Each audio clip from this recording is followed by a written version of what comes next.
आज जानेंगे झारखंड की 25 बड़ी खबरों को। आज 17 नवंबर दिन रविवार, हिंदी तिथि भादो महीना का द्वितीया। तो चलिए शुरुआत करते हैं अपनी पहली और महत्वपूर्ण खबरों से। अगर अभी तक आपने चैनल को सब्सक्राइब नहीं किया है तो कर लीजिए, क्योंकि आपको हर सुबह झारखंड से जुड़ी हर छोटी बड़ी खबरों का जानकारी मिलेगा। भाजपा ने झारखंड में किया खेला, निर्दलीय प्रत्याशी निरंजन राय को किया शामिल। बाबूलाल मरांडी और राजकुमार यादव के बीच महामुकाबला। झारखंड में सत्ता पर काबिज होने के लिए भाजपा कोई कसर नहीं छोड़ रही है। सत्ता हासिल करने के लिए पार्टी के एक साथ कई मोर्चे काम कर रही है। इसमें झामुमो में सेंधमारी से लेकर बागियों को मनाना और निर्दलीय उम्मीदवारों को अपने पक्ष में लाने के लिए जितोड़ मेहनत कर रही है। इसी कड़ी में झारखंड भाजपा के चुनाव सह प्रभारी और असम के मुख्यमंत्री हेमंत बिश्वा शर्मा ने गिरिडीह जिले के धनवार विधानसभा सीट के निर्दलीय प्रत्याशी निरंजन राय को अपनी तरफ मिलाने में कामयाबी हासिल की। इससे धनवार के समीकरण पूरी तरह से बदल जाएगा। निर्दलीय प्रत्याशी निरंजन राय को डोरंडा में गृह मंत्री अमित शाह के चुनावी सभा कार्यक्रम में अंग वस्त्र पहनाकर भाजपा में शामिल कर दिया। बता दें कि गिरिडीह जिले की धनवार सीट पर 20 नवंबर को मतदान होना है। यहां पर भाजपा प्रत्याशी बाबूलाल मरांडी और भाकपा माले प्रत्याशी राजकुमार यादव के बीच महामुकाबला है। धनबाद में भाजपा से बागी होकर चुनाव लड़ रहे निरंजन राय को मनाने के लिए असम के मुख्यमंत्री हेमंत बिश्वा शर्मा और सांसद निशिकांत दुबे ने उनके घर गए थे। तीनों नेताओं की बंद कमरे में लंबी बात हुई। इसके बाद निरंजन राय को निशिकांत दुबे और हेमंत बिश्वा शर्मा ने अपने साथ ले गए और तीनों नेता डोरंडा में आयोजित अमित शाह के कार्यक्रम में पहुंच गए। चुनावी सभा कार्यक्रम में गृह मंत्री अमित शाह ने धनवार के निर्दलीय प्रत्याशी निरंजन राय को अंग वस्त्र पहनाकर पार्टी में शामिल किया। अमित शाह रांची के जिस गेस्ट हाउस में रुके थे वहां पे पुलिस ने मारा छापा। सीएम हेमंत बिश्वा शर्मा का बड़ा दावा। असम के सीएम और झारखंड विधानसभा चुनाव के बीजेपी के शाह प्रभारी हेमंत बिश्वा शर्मा ने शनिवार को जानकारी दी कि 11 नवंबर को अमित शाह झारखंड में जिस गेस्ट हाउस में रुके थे उस गेस्ट हाउस में झारखंड पुलिस ने छापा मारा। झारखंड में विधानसभा चुनाव का एक चरण पूरा हो गया और दूसरे चरण के लिए सभी नेता अपनी ताकत झोंक रहे हैं। इसी के चलते पार्टी के दिग्गज नेता जनसभाएं कर रहे हैं। जनसभाएं करने के लिए अमित शाह झारखंड पहुंचे थे। इसी के बाद अब सीएम शर्मा ने जानकारी दी कि वह रांची के जिस होटल में रुके थे वहां रेड की गई।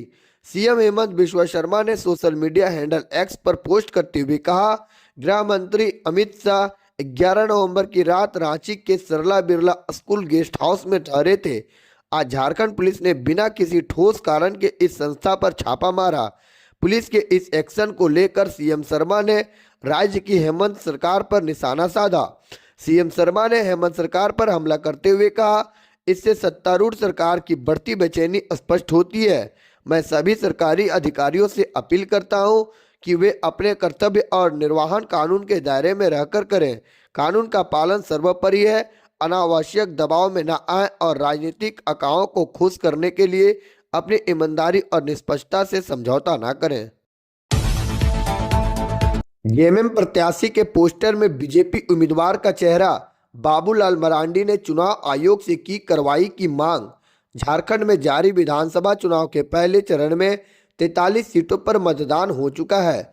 वहीं बाकी बची 38 सीटों पर आने वाली 20 नवंबर को मतदान होगा, जिसके चलते फिलहाल राज्य में चुनाव प्रचार जोरों पर है और दोनों प्रमुख गठबंधन अपने अपने प्रत्याशियों को जीत दिलाने के लिए एड़ी चोटी का जोर लगा रहे हैं। जिसके चलते फिलहाल राज्य में चुनाव प्रचार जोर पर है और दोनों प्रमुख गठबंधन अपने अपने प्रत्याशी को किसी न किसी तरह संबोधित कर अपने प्रचार कर रहे हैं। इसी बीच बोरियो सीट से एक रोचक मामला सामने आया। यहां पर लगा एक पोस्टर जमकर सुर्खियों बटोर रहा है। इस पोस्टर में भाजपा प्रत्याशी का चेहरा दिखाकर झामुमो प्रत्याशी के लिए वोट मांगे जा रहे हैं।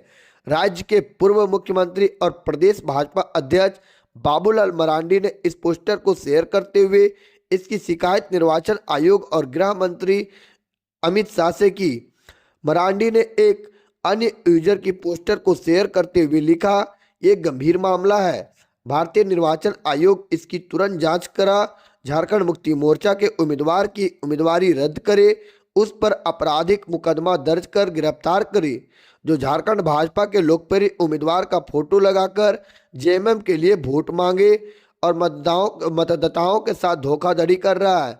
मरांडी ने अपने इस ट्वीट को केंद्रीय गृह मंत्रालय को भी टैग किया।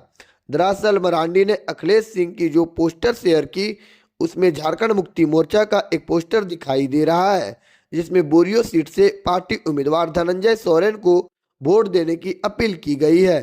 साथ ही पोस्टर में पार्टी का चुनाव चिन्ह तीर धनुष बाण भी दिखाई दे रहा है, लेकिन इस पोस्टर में जो फोटो लगा है वह धनंजय का ना होकर उनके सामने चुनाव में चुनाव लड़ रहे भाजपा प्रत्याशी लोबिन हेम्ब्रेम का है। राहुल गांधी और अमित शाह ने ऐसा क्या कह दिया कि चुनाव आयोग ने थमा दिया नोटिस।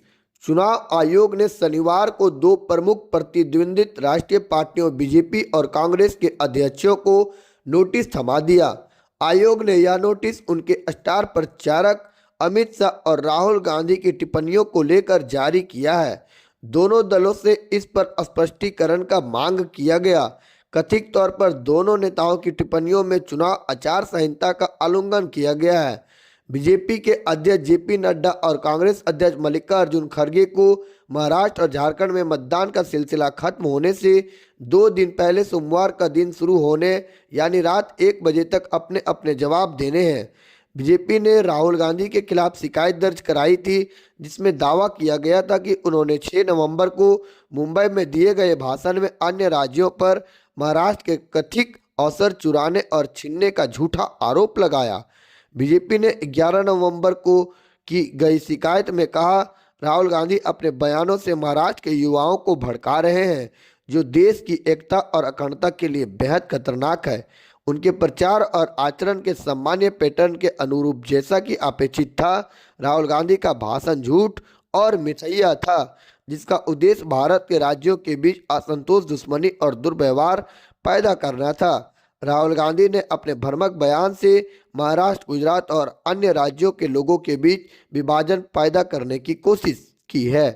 कांग्रेस ने जवाबी शिकायत में आरोप लगाया कि गृह मंत्री अमित शाह ने 12 नवंबर को धनबाद में एक चुनावी रैली के दौरान भारतीय राष्ट्रीय कांग्रेस यानी कि नेशनल पार्टी कांग्रेस और उसके सहयोगी के बारे में झूठे, विभाजनकारी, दुर्व्यवहारपूर्ण, निंदनीय बयान दिए हैं।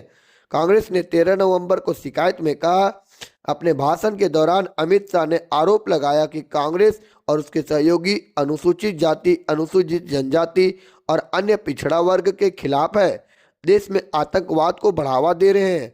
झारखंड में बीजेपी के बयान में जो एक आम बात बन गई, अमित शाह ने कांग्रेस पर एसटी और एससी और ओबीसी समुदाय के सदस्यों से आरक्षण छीनने और उन्हें एक विशेष धार्मिक अल्पसंख्यक समुदाय के सदस्यों को देने की योजना बनाने का भी आरोप लगाया है।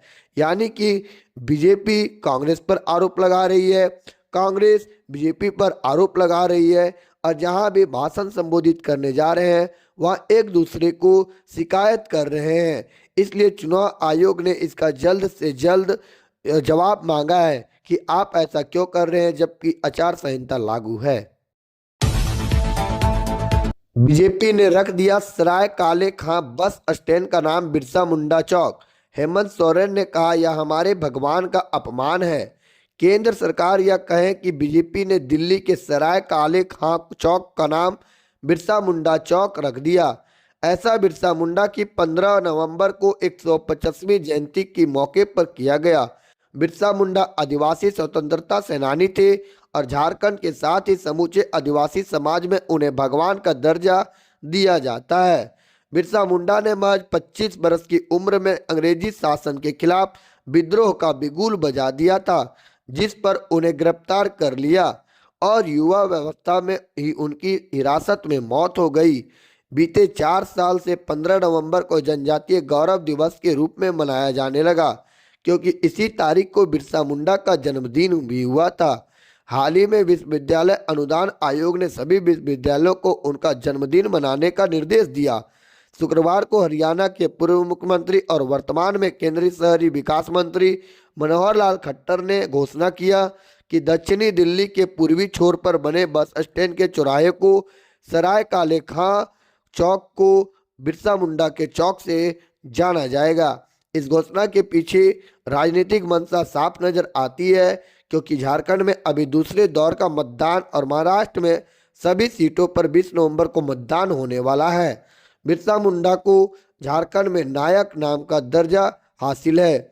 ऐसे में इस घोषणा को बीजेपी द्वारा बिरसा मुंडा की विरासत को राजनीतिक हथियार बनाने की कोशिश के तौर पर ही देखा जा रहा है।